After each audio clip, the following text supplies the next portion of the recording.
안녕하십니까. 부동산을 잘하는 아빠 부자라빠입니다. 오늘은 부자라빠의 상속 공부하기 7번째 시간입니다. 지난 6번째 시간까지는 상속이라는 이벤트가 발생함에 따른 전체 재산의 평가와 과세구조 그리고 그 절차와 공제에 대해서 공부했습니다. 그런데 피상속인은 당연히 한 명인데 상속인은 여럿이 되는 경우가 대다수입니다. 그러다 보니 상속재산을 분배함에 있어서 많은 문제가 발생하게 됩니다. 그래서 오늘은 부자라빠의 상속공제 공부하기 7번째 시간에서 상속재산의 분배에 대해서 공부를 하도록 하겠습니다. 피상속인의 사망으로 상속이라는 이벤트가 발생을 하면 먼저 그 상속에 대해서 상속인이 되는지 안 되는지를 파악하는 것이 중요합니다. 자손이라고 무조건 상속인이 되는 것은 아니므로 상속인의 범위에 대해서 잘 알아야 할 것입니다. 상속의 순위는 민법 제1000조에 규정을 하고 있습니다. 해당 규정을 보면 상속의 1순위는 피상속인의 직계 비속입니다. 여기서 직계 비속이라는 것은 혼인 중 또는 혼인 외의 출생자, 미혼 또는 기혼, 분가 및 입양 등에 의해 다른 호족이 있는 경우에도 이를 인정합니다. 그러므로 입양자도 결혼한 딸도 다 직계 비속에 해당이 됩니다. 다시 말해서 직계 비속이라는 것은 피상속인의 자녀와 손자, 손녀가 해당되므로 상속인이 수십 명이 될 수도 있습니다. 그래서 이양의 동순위 상속인이 수유인일 때에 최근친을 선순위로 한다고 규정하고 있습니다. 이 이야기는 피상속인에게 자녀들도 있고 손자, 손녀들도 있으면 자녀들이 최근친이므로 자녀들이 공동상속인이 되고 손자, 손녀는 자녀가 상속을 포기하는 경우에 상속을 받을 자격이 생기는 것입니다. 물론 자녀가 먼저 사망을 해서 손자, 손녀밖에 없다면 대를 이은 상속이 허용되는데 이를 대습상속이라고 합니다. 단 자녀가 있고 그 자녀가 상속을 포기하지 않은 채 손자, 손녀에게 상속을 하는 경우에는 세대를 건너뛴 상속이라고 하고 여기에는 상속세가 할증이 되므로 유의해야 합니다.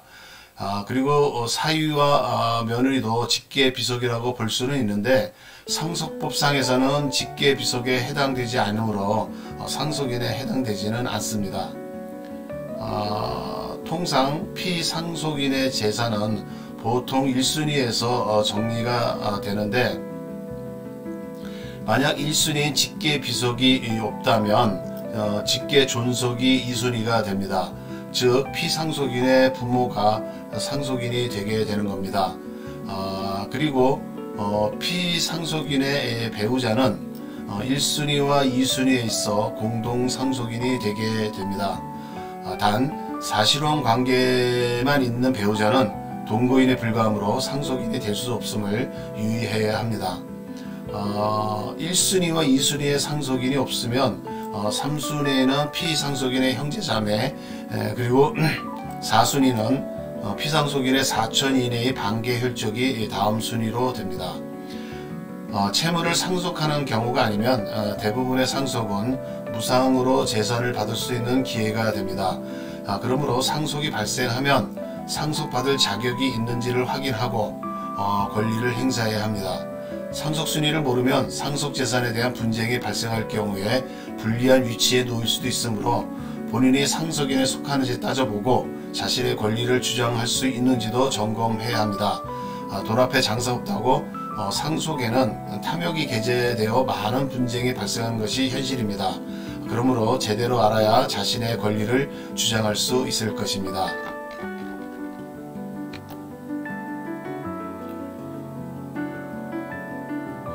현실에서는 공동상속인이 여러 명 있는 경우가 많게 되므로 피상속인의 재산은 공동상속인들이 함께 나누게 됩니다. 이때 상속재산의 분배 방법을 이해하여야 분쟁이 발생하지 않을 것이며 재산 분배 방법과 세금은 밀접한 관계가 있으므로 그에 대한 이해를 사전에 해야 상속세도 절감을 할 수 있습니다. 또한 상속재산은 유증 또는 사인증여, 상속재산의 협의분할, 법정 상속지분 등의 순서로 분배가 진행되게 되는데, 그 내용을 좀 한번 살펴보도록 하겠습니다. 첫째, 유증 또는 사인증여입니다. 유증은 유언을 통해 재산을 물려주는 걸 말하며, 사인증여는 증여자의 생전에 계약이 체결되었으나 그 효력은 증여자의 사망으로 발생하는 증여를 말하는데, 상속인의 재산이 감소하므로 유증과 유사하게 봅니다. 그런데 유증은 단독 행위로 이루어지는 데 반해 사인증여는 계약에 의해 이루어진다는 점에서 차이가 있지만, 결국 둘 다 상속세를 과세하게 되므로 세금상에서는 차이가 없다고 봐야 할 것입니다. 이러한 유증을 통해 피상속인은 자신이 원하는 대로 특정인에게 자신의 재산을 배분할 수 있습니다. 하지만 이렇게 되면 상속을 받지 못하는 상속인들의 권리가 제한되게 되므로 법에서는 유류분 제도를 두어 최소한의 권리를 보장합니다. 즉, 피상속인은 자기가 이뻐하는 사람에게만 재산을 물려주고 미운 사람에게는 한 푼도 상속을 안 해주는 것은 할 수가 없다는 이야기입니다. 합리적인 방법인 것 같기도 하고 아닌 것 같기도 한데, 이는 대상자의 입장마다 이게 다 다를 것 같습니다. 둘째는 협의 분할 방식입니다. 유증은 재산이 있는 사람들이 제대로 된 격식과 프로세스에 준해 진행을 해야 합니다. 그것이 정해진 룰을 충족시키지 못하면 무효가 될 수 있습니다. 또한 현실적으로는 많은 사람들이 특별한 유증 없이 상속이 되는 경우가 많습니다. 그리고 상속재산은 상속인들의 공유재산이므로 이렇게 유증이 무효가 되거나 없는 경우에는 상속인들끼리 자유의사대로 협의해서 재산을 분배할 수 있습니다. 단, 협의 분할은 공동상속인 전원의 합의가 되어야 하고, 한 사람이라도 합의하지 않으면 분할이 되지 않습니다. 협의 분할이 안되면 세 번째 방법으로 가정법원에 조정을 신청해야 되고, 그 조정이 안되면 심판을 청구하게 됩니다. 그리고 그 시간적으로 언제든지 협의 분할은 그 지분율을 정할 수 있기는 하지만, 결국은 그 등기를 하거나 상속세를 신고해야 하므로 가능한 상속일로부터 6개월 이내에 하는 것이 바람직합니다. 셋째는 법정 상속 지분에 의한 분배입니다. 유증도 없고 협의 분할도 안 되고 하면 법에 의존하여 상속재산을 분배하게 됩니다. 민법에서 법정 상속 지분은 공동 상속인 간에 균등하게 배분하도록 하며, 배우자는 50%를 가산하게 되어 있습니다. 법상으로는 깔끔하게 정리가 되어 있는데, 그래도 이해가 안 되는 사람들이 있을 수 있기 때문에 한번 예를 들어서 보도록 하겠습니다. A가 사망을 했는데 배우자와 자녀가 2명이 있고 상속재산이 10억이 있다고 가정을 해보겠습니다.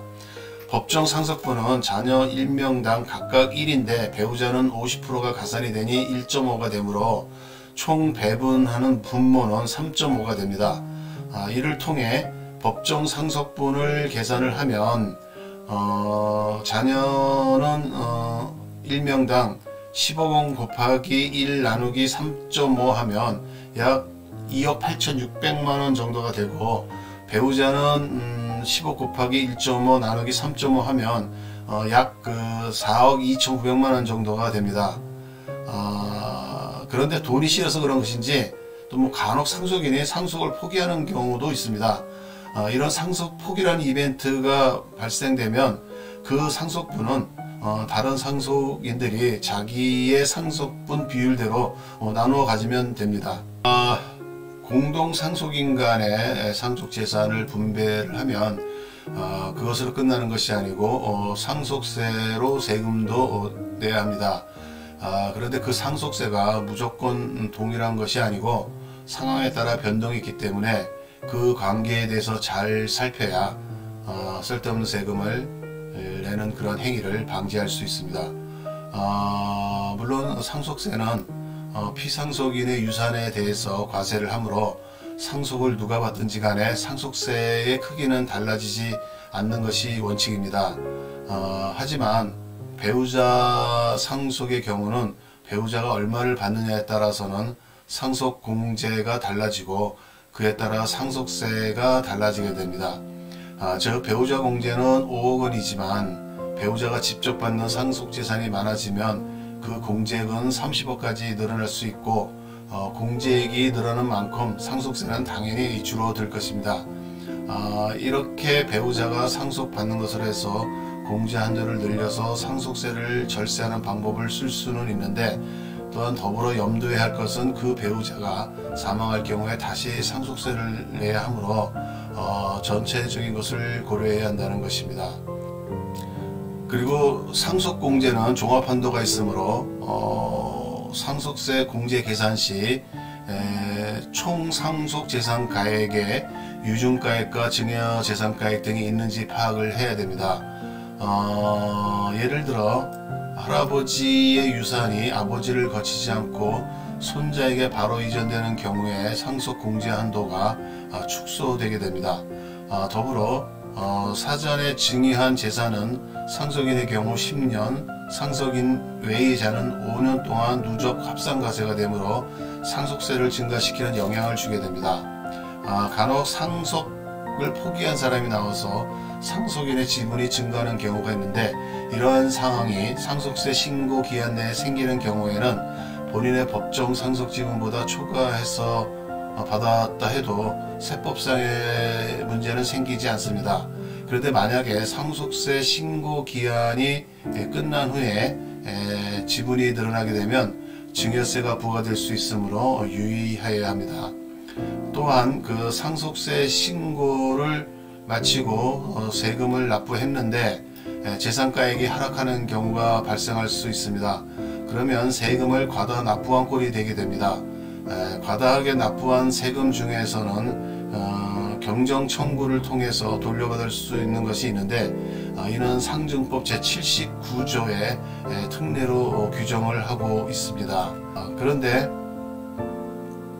유의할 것은 청구 소송이나 수용 등의 사유로 인한 것이고 매매 가격이나 감정가액이 변경된 것은 경정 청구 사유로 인정을 하지 않습니다. 예를 들어 상속받고 난 이후에 매각을 했는데 상속시 재산보다 낮은 금액으로 되었다고 해서 기납부된 세금을 돌려주지 않는다는 것입니다.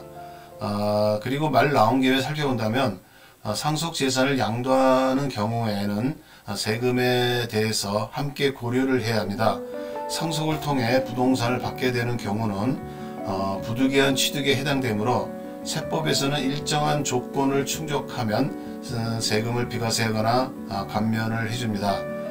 통상 상속으로 인한 일시적 이주택의 경우 비과세가 가능하고 농지에서는 감면이 가능하니 세부적인 부분은 살펴보아서 절세 가능한 부분은 절세를 해야 할 것입니다. 지난 시간까지는 기본 내용, 재산가액 평가, 과세구조, 상속 절차, 상속공제 등 주로 상속에 대한 일반적인 내용들을 공부를 했었습니다.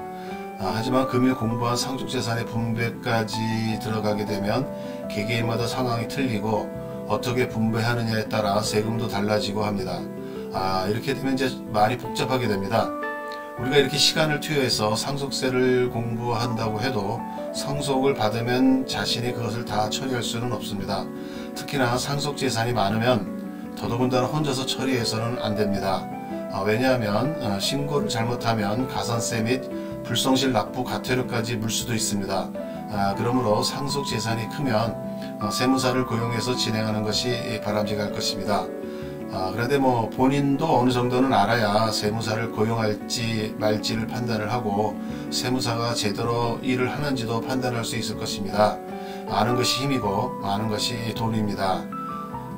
다음 시간에는 상속 분쟁에 대해서 공부를 할 예정입니다. 상속은 돈에 관련된 것이다 보니 사람의 탐욕을 자극시켜서 분쟁이 많이 일어나는 것이 현실입니다. 그러다 보니 아마도 내용이 다소 세부적이고 복잡할 것 같기는 한데 최대한 공부를 해볼 생각입니다. 다음 시간에도 계속 관심 가지시고 함께 공부하였으면 합니다. 그리고 구독 신청을 하시면 새롭게 동영상을 업로딩할 때 바로 알려드리니 따끈따끈한 동영상을 보실 수 있습니다.